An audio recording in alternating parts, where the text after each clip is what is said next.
ધૂળેટીના તહેવારોને હવે ગણતરીના દિવસો જ રહ્યા છે, ત્યારે વડોદરામાં રહેતા લોકો પોતાને વતન જવા રવાના થયા. હોળી અને ધૂળેટીના તહેવારોને ગણતરીના દિવસો રહ્યા છે, ત્યારે તહેવારોને લઈને વડોદરામાં વસતા લોકો પોતાને વતન જવા માટે ગઈકાલે અંદાજિત 1300 જેટલા મુસાફરો પોતાને વતન પરત ફર્યા.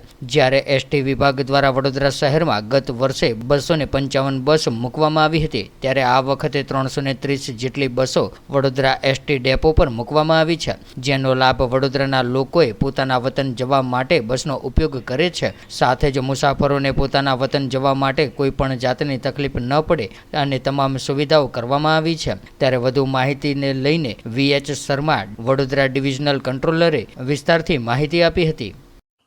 વડોદરા વિભાગ દર વર્ષે હોળી ધૂળેટીની અંદર જે વતન તરફ જતા હોય છે તે મુસાફરો માટે વ્યવસ્થા કરવામાં જ આવે છે. ગત વર્ષે અમે લોકોએ 255 બસોનું આયોજન કર્યું હતું. એ જ પ્રમાણે એની ગણતરી રાખી આ વખતે એનાથી પણ વધારે મુસાફરોની શક્યતાઓ છે એ ધ્યાનમાં રાખીને અમે 330 બસનું આયોજન કર્યું છે. ગઈકાલે 20 તારીખથી અમે સંચાલન શરૂ કર્યું છે. કુલ 50 એક્સ્ટ્રા બસો અમે મૂકી હતી, જે પૈકી 27 બસનો લાભ મુસાફર જનતાએ લીધું છે. ગઈકાલે 1392 જેટલા મુસાફરો ગયા છે.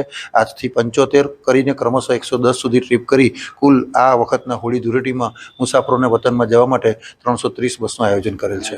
અમે રાઉન્ડ ધ ક્લોક અમારો ટ્રાફિક સુપરવાઇઝરી સ્ટાફ ત્યાં આગળ સ્પેશિયલ ઓર્ડર કરી અને મૂકવામાં આવેલો છે.